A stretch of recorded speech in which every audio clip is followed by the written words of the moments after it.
Hello, hi, how are you? My name is Shelby. If this is the first time you're clicking on my face, well, hello, welcome. And if you have seen my face before, I do appreciate you coming back.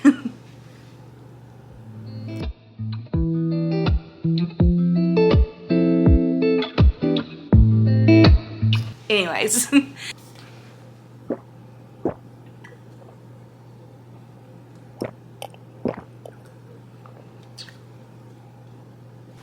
Honestly, I don't know why I got on the Alani trend, but I'm so glad I did because they're so good. We're going to discuss these books that I've read for the month of August. I am going to go ahead and put up a screenshot of what I was supposed to read in August. And you'll see on there that I absolutely did not read all of these books.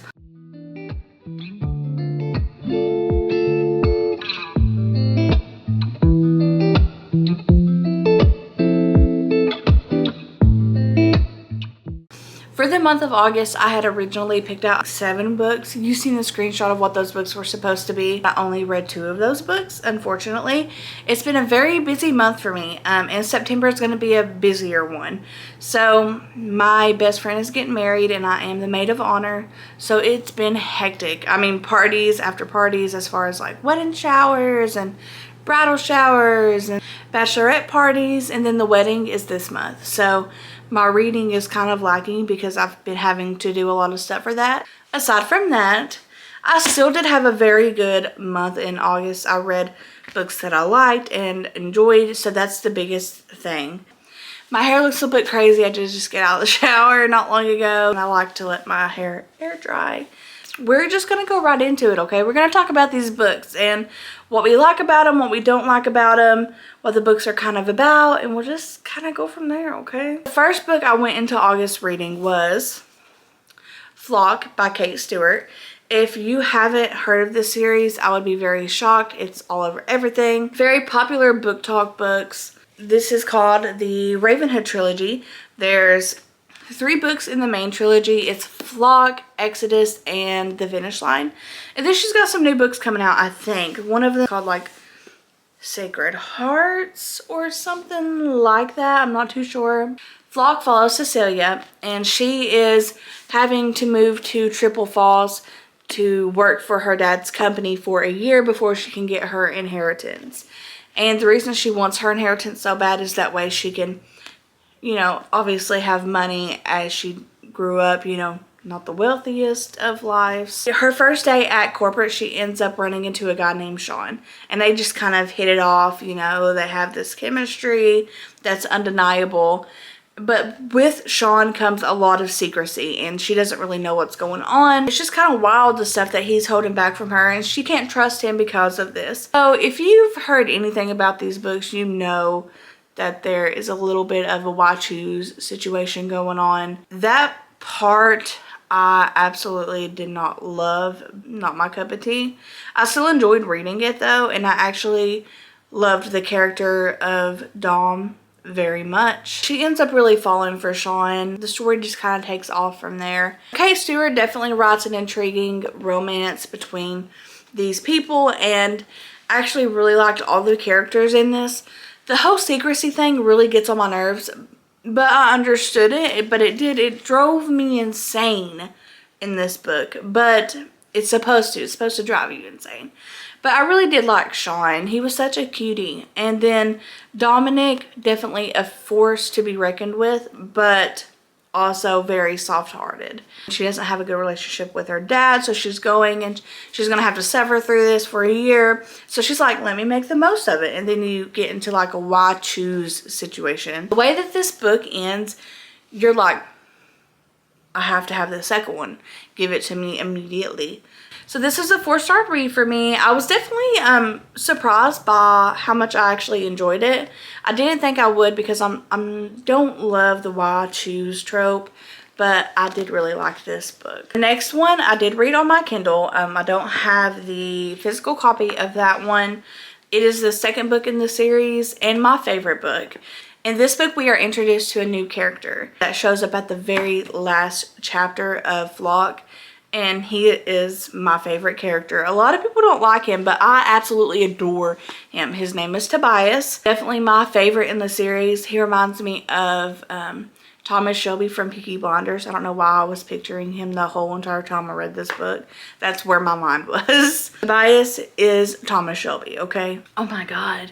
He's so sexy. He's very obsessive. All the things we like in a good book boyfriend. In that book, you learn more about the Ravenhood and more on Cecilia's background, along with some of the other characters' backgrounds, and you grow to fall in love with Tobias. I'm telling you, he is so awesome. Definitely exactly what series needed for it to be interesting for me.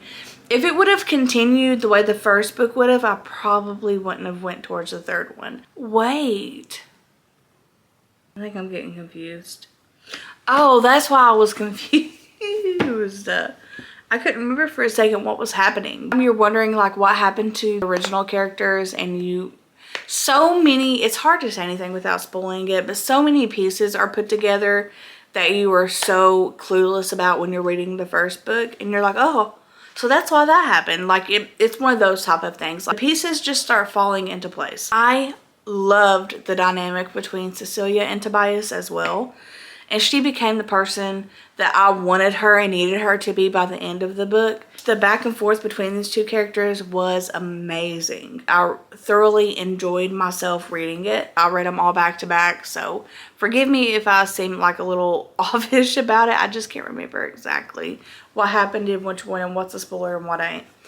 Exodus, again, was my favorite book in the series, and it did absolutely destroy my heart. Like, the last little bit of that book completely killed me, and then what happens, like, midway through, oh my gosh, we love rainy days, don't we, baby? That part absolutely wrecked me.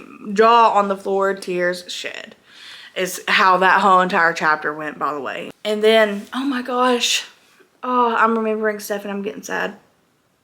Tobias King has my heart, and he will probably have my heart forever, a little piece of it anyways, because I'm still looking up quotes from the series. The song Father Figure, every time I hear that song, I immediately think of the series. And if you know, you know. Camera died, but we're back. Anyways, so as soon as I finished Exodus, I immediately went into the finish line on my Kindle, because again, I don't have the physical copy and I did not want to go and pick it up. I wanted to read it right then. So the finish line follows the ending conclusion of the story between Cecilia, Tobias, you know, your first characters, Sean and Dominic. You learn more about the history, and everything is just slowly piecing together bit by bit, and you're like, wow.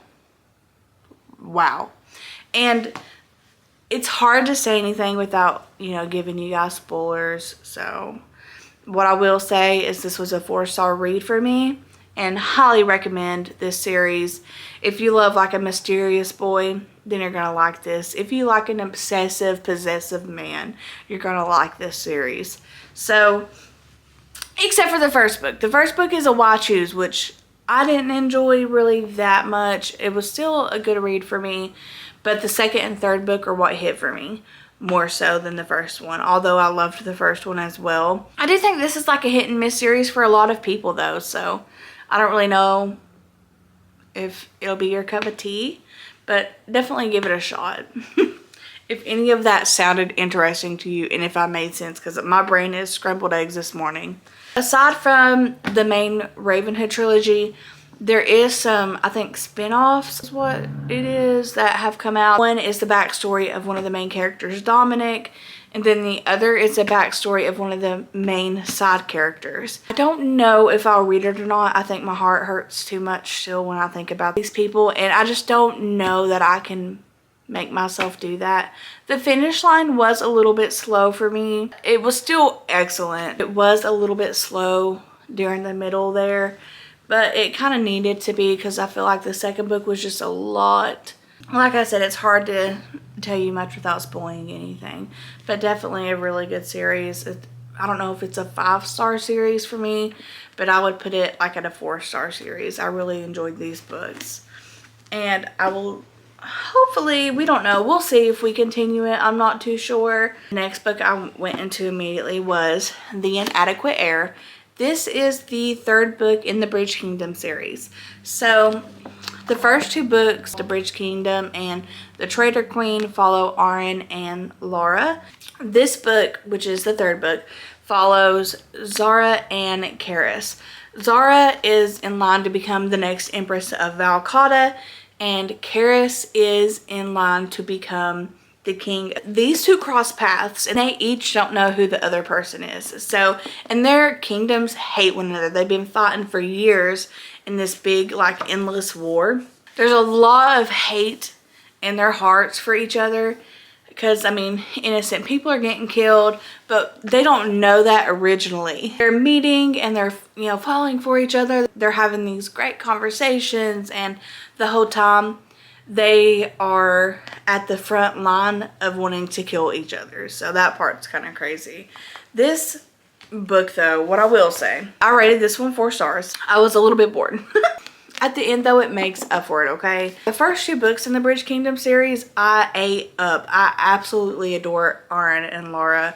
And I just don't think that this was my favorite couple, but their story is still very sweet and crazy. Zara is raised, she's been raised as a soldier under the Empress. It's the Endless War. So they come up with this plan to kind of stop these attacks from happening and to quit this war between their 2 kingdoms. They want peace, pretty much. This book follows right along the lines of, it's happening chronologically at the same time as the Bridge Kingdom and the Traitor Queen are happening. So you're seeing like a different side of the story from their point of views. And it's really good. I really enjoyed this. I mean, it was a little bit boring at some point, so keep that in mind. I know some people will get to this book and then not continue the series. What I would recommend is that you push through. Although their story is not as captivating as Laura and Arryn, the 5th book in the series is. We're following along their journey, and then something happens at the end of this book that immediately makes you want to pick up this book. Okay, and this is the next book I read, and this is The Endless War. This is book number 4. Again, we're in the same point of views. In this book, something happens to Zara that Karis is having to go get her, and it's crazy. He would burn the world to ashes to have his woman, and that's what I loved about this relationship. This book is my least favorite. This book is my least favorite in the series. I did rate this at 3 stars. It was still a good read. It just wasn't the best read. If I had to show you what's interesting in this book, it would be this, and then it would be this. What I would recommend is if you liked the first 2 books, then in this book you got to it and you were like, I felt the same way, but I continued through and pushed through and read this book. Got to this masterpiece, absolute masterpiece. This book, excellent. And this is the next book I read in the month of August. This is book number 5 in the series. This follows Zara and James. Guys, I was not expecting to love this one as much as I did. We see a little bit of Zara in the first 2 books. Zara is Arryn's sister, so she's like the princess of Ithacana. She needs to marry into their kingdom for a peace treaty from 15 years ago that her mother and father made. Arryn lets her go to Harrenhal to marry the prince of Harrenhal. She ends up falling for the wrong prince.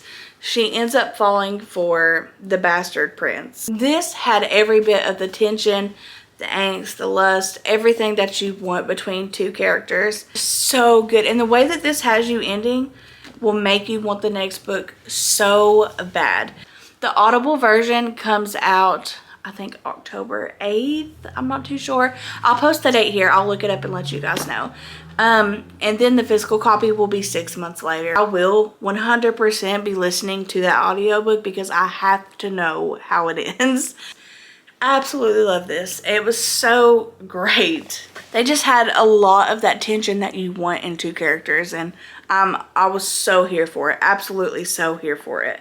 This book was so good. I read this in one day, guys. Just saying a lot with how much I have going on. So excited for the next book. And I will definitely be picking up more by this author. Her name's Danielle L. Jensen. She also, I think it's called A Fate Inked in Blood. It's the new series that she has out.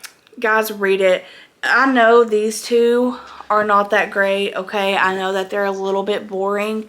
But trust me when I say it is 100% worth it to push through. These are the books that I read in the month of August. Only 2 off of the TBR. But I am hoping that this month we do better with that. I did post my TBR video, so you guys can see that if you want to go watch it. We are going to read as much of that as we can. This month I'm going to try to stick to it. You know, of course I read the other 2 on the Kindle, so really it looks like this, okay? We gotta include the Kindle. These are so, oh my god, these covers are so pretty, by the way. Like, look at them. They're just so pretty. For paperbacks, they're beautiful covers. But anyways, that is the books I read. So if you've made it this far and listened to me yap nonsense, because I never make any sense when I make these videos, when I'm editing these, I'm like, dang, I need like a spreadsheet, that way I can stay on track, because I forget what the heck I'm talking about and then it becomes a jumbled mess. But here we are. So yeah, so if you like this video, please don't forget to like the video, and thank you for watching. I do appreciate you guys. Don't forget to tell someone you love them. Peace out, Girl Scouts.